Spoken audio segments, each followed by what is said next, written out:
নাফিসা হচ্ছে আমার খুব প্রিয় একজন মেয়ে। চীন প্রতিদিনই বদলায়।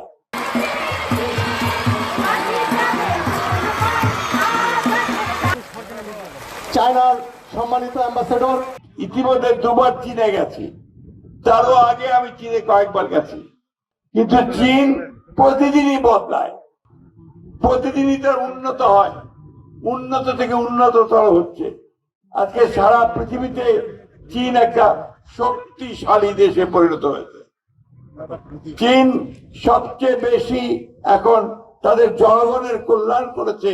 এখন বিভিন্ন দেশে তারা আমাদেরকে সমর্থন, সেইভাবে আমাদেরকেও সমর্থন দিচ্ছে।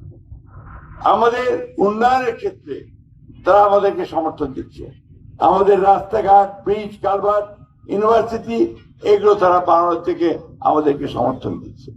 সেই জন্যই আজকে আমি ওনাকে এখানে দাওয়াত করে এনেছি যে উনি আমাদের ঠাকুরা এলাকার জন্য ওনাকে দিয়ে আমরা কিছু কাজ করতে চাই।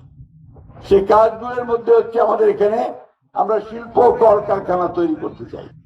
সেই শিল্প কারখানা তৈরি করাতে উনি আমাদেরকে সাহায্য করবেন।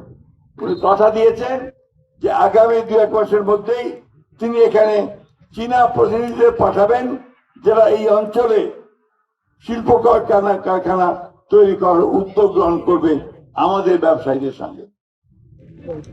প্রিয় ছেলে মেয়েরা এবং প্রিয় ভাই বোনেরা, যারা গার্জিয়ানস আছেন, যারা এখানে অভিভাবক আছেন, আপনারা সবসময় মনে রাখবেন যে কোনো জাতি কখনো এমনি এমনি উন্নত হতে পারে না। আজকে চীন যে উন্নত হয়েছে তার নিজের চেষ্টায় উন্নত হয়েছে। তার ছেলে মেয়েদের লেখাপড়া শিখে এবং আরো বেশি করে কাজ করে তার উন্নত হয়েছে। আমাদের বর্তমান প্রধানমন্ত্রীর নাম জানো তোমরা? বলো তো, প্রধানমন্ত্রীর নাম কে? জোরে বলো। তিনিও বলেছেন তিনি শিশুদের সঙ্গে কাজ করতে চান, শিশুদেরকে আরো বেশি লেখাপড়া শেখাতে চান, তাদেরকে উন্নত করতে চান। এই জন্য তিনি কতগুলো কাজ হাতে নিয়েছেন। একটা হচ্ছে তাদেরকে লেখাপড়ার সঙ্গে সঙ্গে তিনি বলেছেন সমস্ত বাচ্চাদেরকে তিনি ইউনিফর্ম দেবেন, আবার কিটস দেবেন, এবং বাচ্চারা যেন প্রতিযোগিতা করে টিকে থাকতে পারে সেই প্রশিক্ষণ তিনি তাদেরকে দেবেন। এক্সট্রিম মশার কয়েল প্ল্যান্ট ফাইবার দিয়ে তৈরি, ডেঙ্গু, চিকুনগুনিয়া বাহি সহ যে কোনো মশার বিরুদ্ধে দেয় এক্সট্রিম সুরক্ষা। খেলাধুলা, কালচারাল অ্যাক্টিভিটি সব তিনি করবেন। আমি শুধু এইটুকু বলতে চাই আমাদের শিক্ষক শিক্ষিকা যারা আছেন তাদের উদ্দেশ্যে যে আপনারা আপনাদের স্কুলের বাচ্চাদেরকে সেইভাবে তৈরি করবেন যেন তারা বড় হয়ে দেশের জন্য কাজ করতে পারে, দেশের জন্য তারা সম্পদ হতে পারে, সেইভাবে কাজ করবেন। বাচ্চারাও সেইভাবে কাজ করবে। আমাদের সবসময় মনে রাখতে হবে যে আমাদের নিজের পায়ে নিজেদের দাঁড়াতে হবে, তাহলে আমরা শুধু সামনের দিকে এগিয়ে যেতে পারবো। আমরা ইতিমধ্যেই আমাদের তারেক রহমান সাহেবের সরকার গঠনের পরে ঠাকুরগাঁয়ে ইতিমধ্যে আমরা একটা বিশ্ববিদ্যালয়ের অনুমতি পেয়েছি। এই বিশ্ববিদ্যালয়টির কাজ শুরু হয়ে গেছে। আমরা একটা মেডিকেল কলেজের অনুমতি পেয়েছি। ইনশাআল্লাহ এই মেডিকেল কলেজের কাজও আমাদের ইতিমধ্যে শুরু হবে।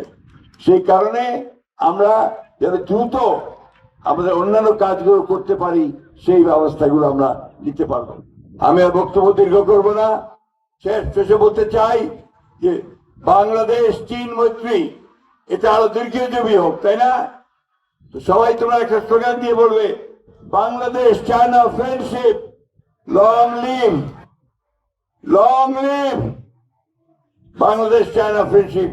ঠিক আছে, long live Bangladesh China friendship. আবার বলো, long live Bangladesh China friendship society. তোমাদের সকলকে অনেক ধন্যবাদ। একই সঙ্গে I want to thank His Excellency. Please take your seat. I want to thank him because he has taken the trouble to travel all the way from Dhaka to rising early morning and taking the flight here. I'm really grateful to him. এবং at the same time একই সঙ্গে আমি তার সঙ্গে যারা এসেছে তাদের প্রতি আমি গ্রেটফুল। এখানে নাফিসা একটু আসো। Come here. নাফিসা হচ্ছে আমার খুব প্রিয় একজন মেয়ে। সে চীনের মেয়ে, সে এখানে ঢাকা বিশ্ববিদ্যালয়ে পড়ে এবং আমাদের সঙ্গে সেই বাংলা শিখে আমাদের কাজ করে, আমাদেরকে শেখায়। আমি তাকেও ধন্যবাদ জানাচ্ছি, তার সহকর্মীকেও আমি আন্তরিক ধন্যবাদ জানাচ্ছি। সকলকে আমি আন্তরিক ধন্যবাদ জানিয়ে আবারও সকলের কোঅপারেশন চেয়ে, সহযোগিতা চেয়ে বক্তব্য শেষ করছি। সিএ ঠিক আছে। চীনা ভাষায় ধন্যবাদ হচ্ছে সিয়ে। সবাইকে ধন্যবাদ। তোমরা একটু জোরে সিএ বলো। ধন্যবাদ। আসসালামু আলাইকুম। হিন্দু ভাই বোনদেরকে আদাব, নমস্কার।